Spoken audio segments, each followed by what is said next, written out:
도널드 트럼프 전 미국 대통령이 이번 주말 2024년 차기 대선에 출마하겠다는 의사를 밝힐 것으로 보입니다. 미국 보수층의 대표적인 행사에서 이를 공식적으로 선언할 것이라는 보도가 나왔는데요. 미국 정치 전문 매체 악시오스는 22일 트럼프가 28일 플로리다주에서 열릴 미국 보수주의 행사인 보수정치 행동회의에서 자신이 공화당을 장악하고 있다는 연설을 할 예정이라고 보도했습니다. 이 악시오스는 트럼프의 측근을 인용하면서 이 트럼프의 대권 재도전이 존재감 과시라고 분석했는데요.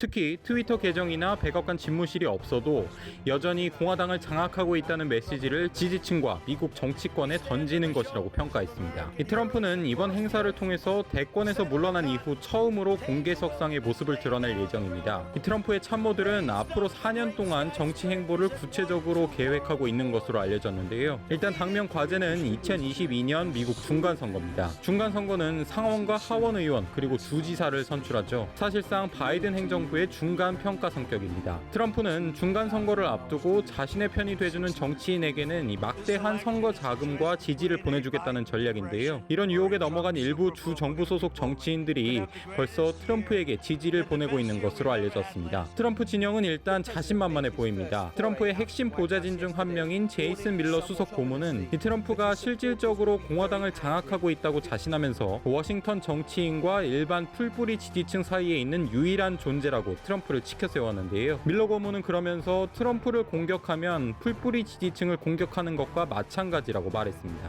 일단 트럼프는 차기 대선 출마를 위한 장애물을 최근에 넘어섰죠. 바로 탄핵 심판에서 살아 돌아온 건데요. 트럼프는 탄핵을 면하자마자 맥코널 공화당 상원 원내대표를 공격하면서 앞으로 영향력 확대를 위한 시동을 걸었습니다. 사실상 공화당이 트럼프로 인해서 트럼프 대 반트럼프 구도로 가는 내전 양상으로 갈 수도 있다는 분석이 나오고 있죠. 트럼프는 성명을 통해서 공화당은 미치 맥코널 상원의원 같은 지도자들이 키를 잡고서는 결코 존경받거나 강할 수 없다면서 맥코널 원내대표를 향해 직격탄을 날렸는데요. 트럼프는 이어서 정치적 식견, 지혜, 기술, 인성이 부족한 맥코널이 지난 11월 선거 이후 공화당의 상원 지배를 잃어버렸다면서 향후 공화당 예비 경선에서 친트럼프 후보를 지지할 것이라고 강조했습니다. 이 맥코널 원내대표는 트럼프 탄핵에 찬성표를 던지지는 않았지만 이 트럼프 탄핵 심판을 촉발시킨 의회 폭동 사건을 두고 이 트럼프에게도 도덕적인 책임이 있다면서 트럼프 책임론에 불을 지폈죠. 이 맥코널 원내대표는 이어서 트럼프가 재임 중 저질렀던 범죄 혐의에 대한 형사 기소 가능성을 언급하면서 이 트럼프의 심기를 건드렸습니다. 그러자 트럼프 진영에서는 맥코널이 왜 트럼프를 비난하는지는 모르겠지만 이것이 지속될 경우 반격을 할 수도 있다면서 갈등의 불씨를 계속 지피고 있는 분위기입니다. 이 미국 120년 역사에서 재선에 실패한 대통령 단 6명 중에 한 명인 트럼프가 뭘 믿고 이렇게 당당한 걸까요? 그 자신감의 원천은 바로 여전히 자신을 지지하고 있는 열성 지지층 때문입니다. 아직도 공화당 지지자 중 절반은 트럼프가 신당을 창당하면 공화당을 버리고 신당을 지지하겠다는 뜻을 밝힌 것으로 알려졌는데요. 이 미국 USA 투데이가 실시한 여론조사에 따르면 이 공화당 지지자 46%가 트럼프가 새로운 정당을 만들면 그 당에 입당하겠다고 대답했습니다. 공화당에 남겠다는 지지자가 27%에 불과한 점을 감안하면 이 공화당 내에서 트럼프의 인기가 여전히 높다는 걸 알 수 있죠. USA 투데이에 따르면 이 트럼프 신당을 지지한 한 시민은 우리는 공화당이 우리의 이익을 충분히 대변하지 않는다고 느낀다면서 반면 트럼프는 하루도 빠짐없이 우리를 위해 열심히 싸운다고 말했을 정도입니다. 이렇게 열성 지지자들을 계속 끌어모으기 위해서 트럼프는 대선 후보 시절부터 계속 사용해온 미국을 다시 위대하게, 미국 우선주의와 같은 선동적인 구호를 다시 꺼내들었습니다. 이 트럼프는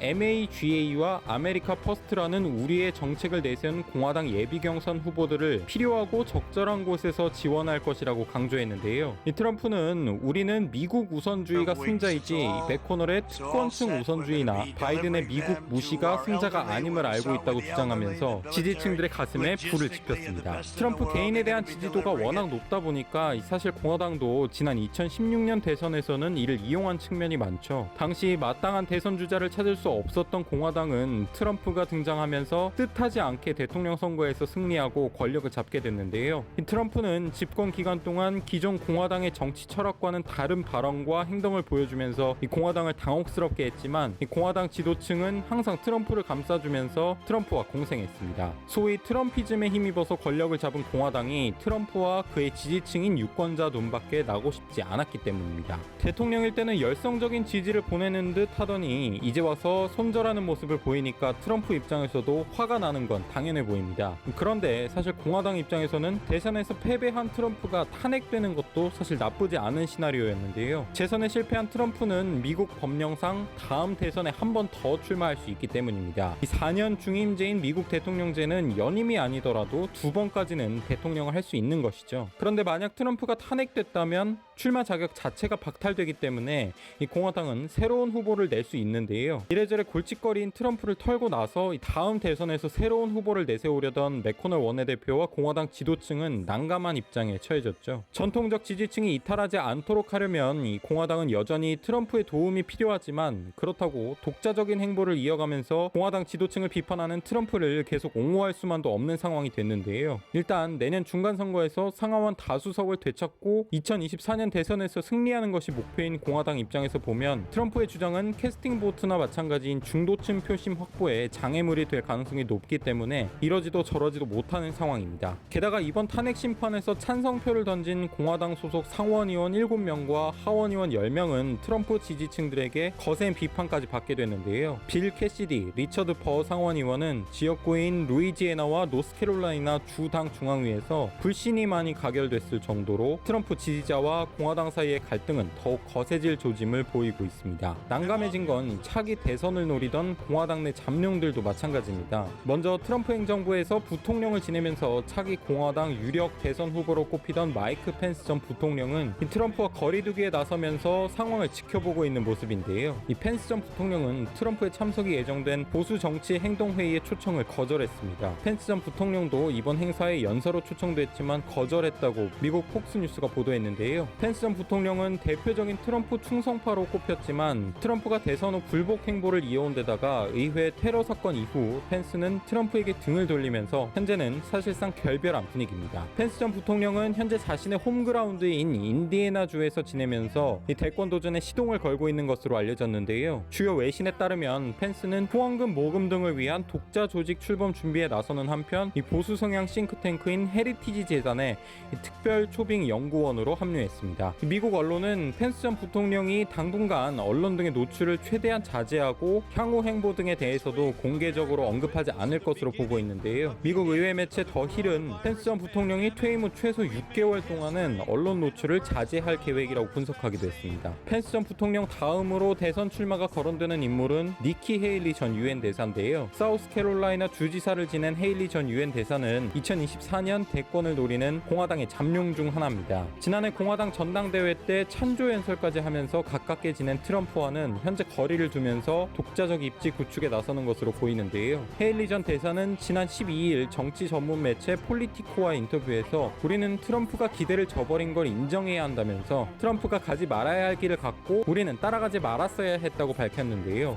특히 트럼프 지지자들의 의회 난입 사태를 두고는 그런 일이 다시는 일어나게 해서는 안 된다면서 비판적인 시각을 드러냈습니다. 이 헤일리 전 대사는 이에 그치지 않고 트럼프를 향해서는 너무 실망했다면서 비판 수위를 높였는데요. 헤일리 전 대사는 또 차기 대권에 트럼프가 나서지 못할 것이라고 예상하면서 이 트럼프가 공화당 내에서 다시 자리를 잡지 못할 것이라고 지적하기도 했습니다. 이 밖에도 트럼프 행정부에서 국무장관을 맡아서 북미 정상회담을 주도했던 마이크 폼페이오 전 국무장관 역시 차기 대선 후보로 거론되는 가운데 밋 롬니 공화당 상원의원 등은 여전히 트럼프가 대선 후보 자리를 차지할 가능성이 높다고 전망하고 있죠. 롬니 의원은 트럼프 전 대통령이 2024년 재출마를 결심한다면 공화당 경선에서 승리할 가능성이 크다면서 그가 출마할 계획인지는 모르겠지만 출마할 경우 공천을 받을 것으로 확신한다고 말했는데요. 롬니 의원은 또 그는 탄핵 심판을 받았지만 공화당에서 계속 큰 역할을 할 것이라면서 그는 우리 당에서 가장 큰 몫을 내면서 영향력을 행사해온 인물이라고 평가했습니다. 앞으로 트럼프의 행보에 따라서 차기 정권 재창출을 노리는 공화당 지도층과 당내 차기 대선 후보 주자들의 눈치 싸움도 더욱 커질 수밖에 없을 것으로 보입니다. 시청해주신 분들 모두 감사드립니다.